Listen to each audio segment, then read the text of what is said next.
예수께서 베다니 나병 환자 시몬의 집에서 식사하실 때 한 여자가 매우 값진 향유 곧 순전한 나드 한 옥합을 가지고 와서 그 옥합을 깨뜨려 예수의 머리에 부으니 어떤 사람들이 화를 내어 서로 말하되 어찌하여 이 향유를 허비하는가? 이 향유를 300데나리온 이상에 팔아 가난한 자들에게 줄 수 있었겠도다. 하며 그 여자를 책망하는지라. 예수께서 이르시되 가만두라. 너희가 어찌하여 그를 괴롭게 하느냐? 그가 내게 좋은 일을 하였느니라. 가난한 자들은 항상 너희와 함께 있으니 아무 때라도 원하는 대로 도울 수 있거니와 나는 너희와 항상 함께 있지 아니하리라. 그는 힘을 다하여 내 몸에 향유를 부어 내 장례를 미리 준비하였느니라. 내가 진실로 너희에게 이르노니 온 천하에 어디서든지 복음이 전파되는 곳에는 이 여자가 행한 일도 말하여 그를 기억하리라. 샬롬. 오늘도 하나님의 말씀으로 하루를 시작하시는 여러분들에게 하나님의 은혜와 평강이 충만하게 넘치시기를 간절히 축복합니다. 2025년 4월 16일 수요일, 우리 또 고난주간 3일째 날, 마가복음 14장 3절에서 9절 말씀을 가지고 향유를 허비한 여인이라는 제목으로 함께 말씀 나누도록 하겠습니다. 한 시골교회에 있었던 일인데 제가 예화로 어디서 한번 찾아본 기억이 있어서 한번 나눠보자 합니다. 오래된 교회당 지붕에서 물이 새기 시작했어요. 예배 시간마다 빗물이 흘러내려 앞자리 성경책까지 접근했습니다. 교인들은 지붕 공사는 예산도 없고 당장 급하지 않으니까 다음에 하자 이렇게 얘기했습니다. 그런데 이 교회에 어느 할머니, 홀로 사시는 할머니가 계셨어요. 자식들도 다 도시로 떠나고 혼자 조용히 예배드리는 분이었습니다. 어느 날 교회에 찾아온 장로님께 봉투 하나를 건넸습니다. 지붕 좀 고쳐주세요. 이것뿐이지만 하나님께 드리고 싶어요. 장로님은 깜짝 놀랐습니다. 그 봉투 안에는 할머니가 1년 넘게 시장 청소하고 모은 돈이 들어있는데 약 300만 원이 들어있었습니다. 할머니에게는 전부나 마찬가지죠. 소문은 금방 퍼졌고 사람들이 수군거렸습니다. 그 돈이면 당신 약값이나 하지. 근데 그 다음 주일 새 지붕 아래서 창으로 비치는 맑은 햇살 속에서 예배를 드렸습니다. 그날 목사님이 눈물로 설교를 했습니다. 오늘 이 교회당 지붕에는 향유가 부어졌습니다. 낭비가 아니라 사랑이 흐르고 있습니다.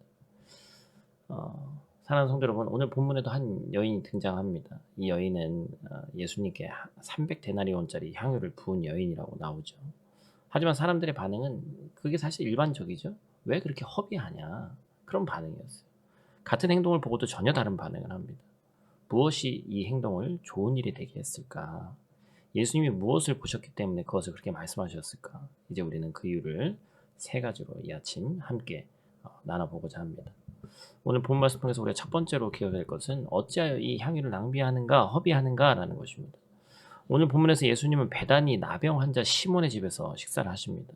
나병 환자와 식사하신다는 것 자체가 참 신기한 일인데 그 집에서 식사하실 때 어쩌면 매우 당황스러운 일이 벌어집니다.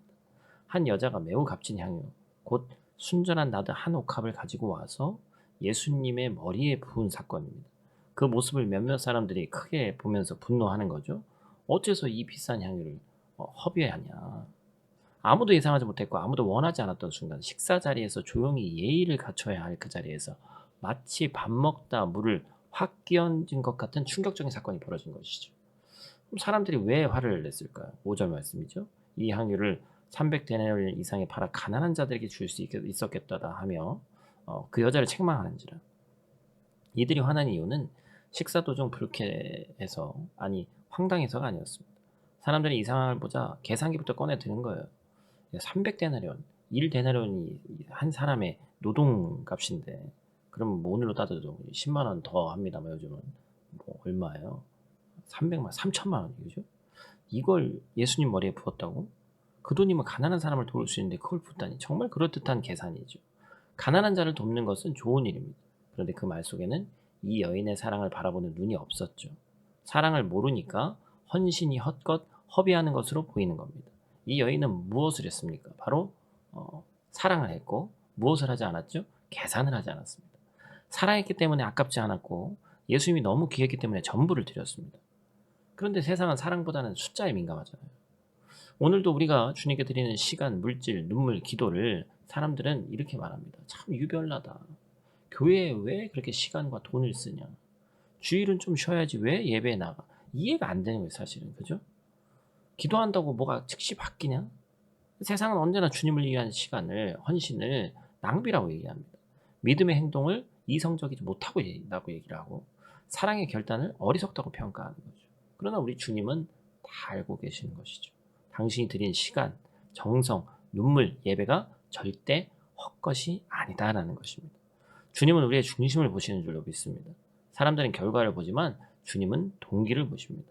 사람들은 얼마를 드렸냐고 묻지만 우리 주님은 왜 드렸냐고 물으시는 거예요. 사람들은 효율을 따지지만 주님은 진심을 받으십니다. 사람들이 허비라 말할지라도 주님을 향한 사랑으로 드린 것이라면 예수님은 오늘 똑같이 말씀하시는 거예요. 그는 내게 좋은 일을 하였다. 주님이 좋은 일이라고 말씀하시면 세상의 평가가 뭐가 중요합니까? 그것만으로도 충분한 것이죠. 이 말씀 잊지 않는 저와 여러분들 되시기를 간절히 축복합니다. 두 번째로 우리가 기억해야 될 것은 때를 놓치지 않은 헌신이었다라는 것입니다. 8절 말씀이죠. 그는 내 몸에 향유를 부어 내 장례를 준비하였느니라. 제자들은 사실 이 얘기가 무슨 얘기인지 전혀 모르죠. 사실 여인도 다 알고 한 것은 아니었습니다만 예수님께서 십자가에 달리기 불과 며칠 전에 이 여인이 누구보다 먼저 예수님의 죽음을 준비한 사람이 되었다. 제자들도 몰랐고 가까이 있는 사람들조차도 다 몰랐지만 이 여인만큼은 사랑의 직감으로 지금 이 향유를 부어드려야 할 때임을 놓치지 않았다는 것입니다. 이 여인의 모습을 보면서 헌신에도 때가 있구나라는 것을 알게 되는 것이죠. 사랑에도 타이밍이 있듯이 예수님께 향유를 부을 기회는 마지막 단 한 번뿐이었죠. 이 여인은 이날 붙지 않았으면 더 이상 기회가 없는 겁니다. 그렇죠? 나중에 해야지, 더 좋을 때 해야지 미뤘다면 그 향유를 결코 붓지 못했을 거예요. 제자들은 예수님이 죽으신 후에 향품을 준비했지만 이미 무덤은 비어 있었습니다. 가장 값비싼 향유를 준비했어도 그때는 늦은 때였습니다. 여러분, 기도는 나중에 더 여유 있을 때 하지, 헌신은 은퇴하고 그때쯤 할게요, 예배는 좀 쉬었다 다시 드릴게요 할 수 있는 것이 아닙니다. 신앙은 언젠가가 아니라 지금 당장이 중요하기 때문에 그렇습니다. 기회는 항상 있는 것 같지만 사실 그렇지 않더라는 거예요. 때를 놓치지 않을 때 가장 아름다운 겁니다. 헌신은 순간을 붙잡을 때 가장 위대하고 거룩해진다라는 것이죠.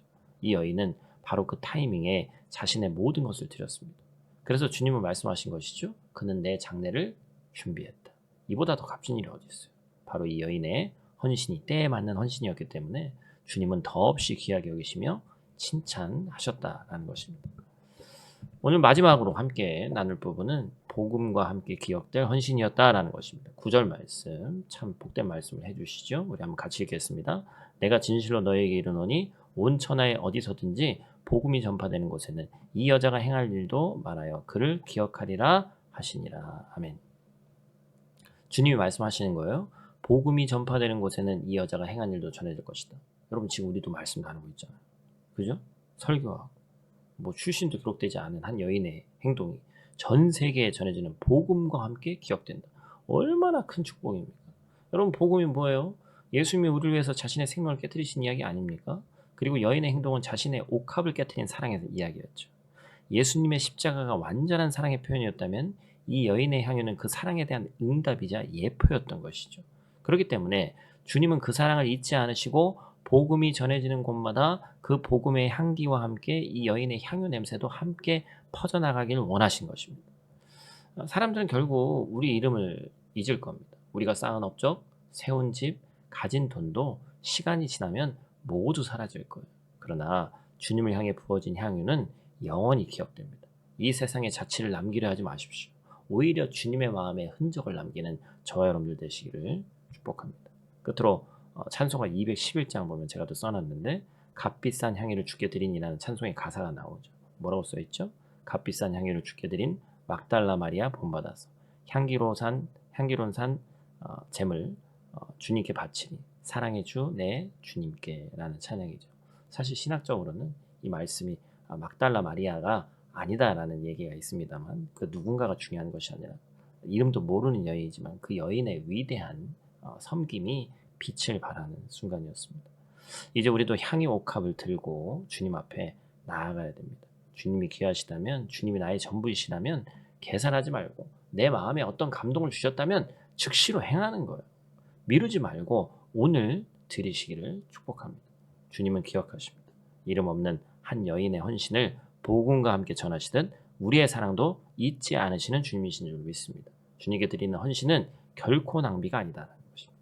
사람은 허비라 말할지라도 오늘 주님 우리에게 말씀하십니다. 그는 내게 좋은 일을 하였다.